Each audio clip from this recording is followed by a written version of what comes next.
One.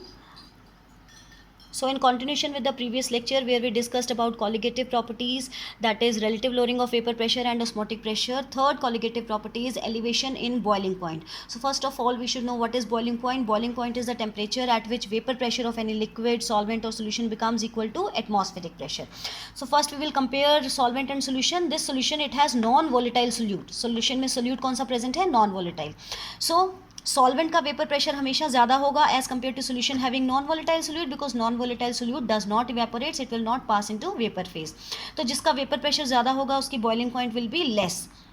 So vapor pressure of solvent is more than that of solution, so boiling point of solvent will be less. So boiling point of solution will be more, having non-volatile solute. This solution has non-volatile solute, its boiling point will be more than the solvent. So this elevation in boiling point, जब solvent अकेला present था तो उसका boiling point कम था, but solvent जब solution phase में चला गया after adding non volatile solute तो उसका जो बॉइलिंग पॉइंट है इंक्रीज हो गया. दिस इंक्रीज और this elevation in boiling point, किसका बॉइलिंग पॉइंट एलिवेट हुआ है? सॉल्वेंट का. कब एलिवेट हुआ है? जब उसमें नॉन वोलेटाइल सोल्यूट ऐड कर दिया और वो सोल्यूशन फेज में चला गया. So this elevation in boiling point is, this increase in boiling point is called as elevation in boiling point. And it has been observe that elevation in boiling point is directly proportional to lowering of vapour pressure. जितना vapour pressure कम होगा उतना ही elevation in boiling point होगा. So अगर हम इसकी equation निकालना चाहें तो delta T P is directly proportional to delta P. Delta P जो है it is directly proportional to x2, relative lowering of vapor pressure is directly proportional to number of moles of solute. तो delta TB is equal to K into XT. तो यहाँ पे हम x2 की value डालेंगे. x2 की value है n2 upon n1. So from this equation we can say that delta TB is directly proportional to mole fraction of solute and delta TB is directly proportional to number of moles of solute. So it is a colligative property. तो n2 की हमने value elaborate की. n2 is number of moles of solute, weight in gram divided by molecular weight. n1 is number of moles of solvent, weight in gram divided by molecular weight. तो इसको थोड़ा सा हमने rearrange करके लिखा है k into m1 and this. So ये क्या है? W2 over M2, weight in grams divided by molecular weight of 2 or of solute. So this is number of moles of solute divided by W1. This is number of moles of solute, this is weight of solvent. अगर हम यहाँ पे suppose कर ले, let us suppose that weight of solvent is 1 kg और 1000 grams, तो यहाँ पे हो जाएगा N2 over W1. यहाँ पे हम लिखेंगे number of moles dissolved per kg of the solvent. So number of moles dissolved per kg of the solvent is molality, small m.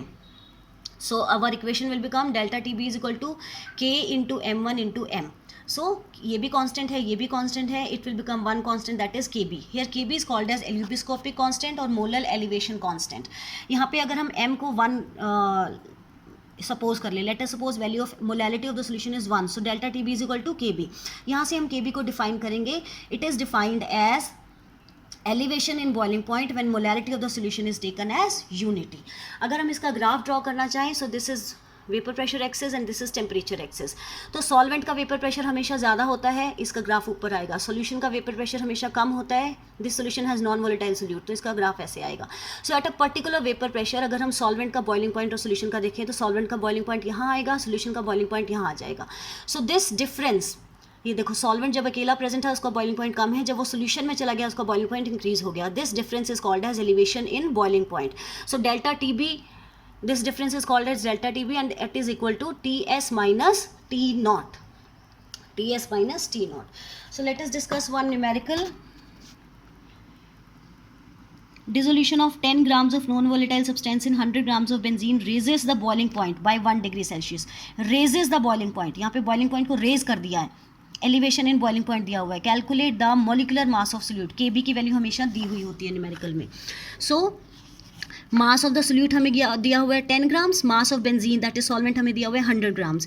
Elevation in boiling point delta TB, raise किया ना boiling point को, so that is elevation in boiling point that is 1 degree. So Kb की value हमें दी हुई है, यहाँ पे हम सीधा फॉर्मूले में डालेंगे values. Delta TB is equal to Kb into M.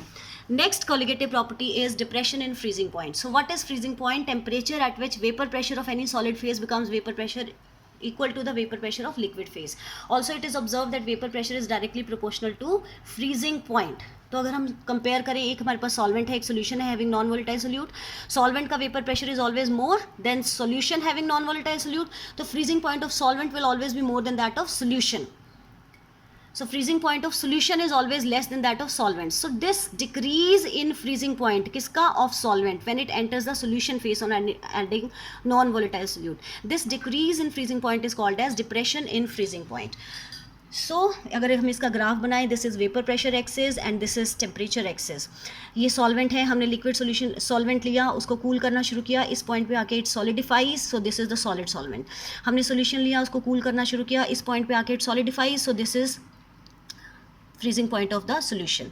So we can see freezing point of the solvent is more and freezing point of solution is less because solution has non-volatile solute. वो bond break ही नहीं होंगे और वो freeze नहीं होगा.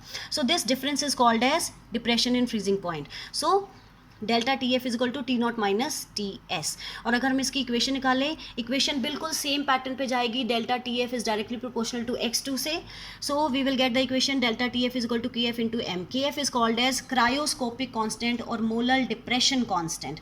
सो यहाँ पे भी इसके वी कैन डिफाइन इट. अगर हम मोलैलिटी को 1 कंसिडर कर लें, 1 molal, so KF can be defined as depression in freezing point when molality of the solution is taken as unity. Thank you.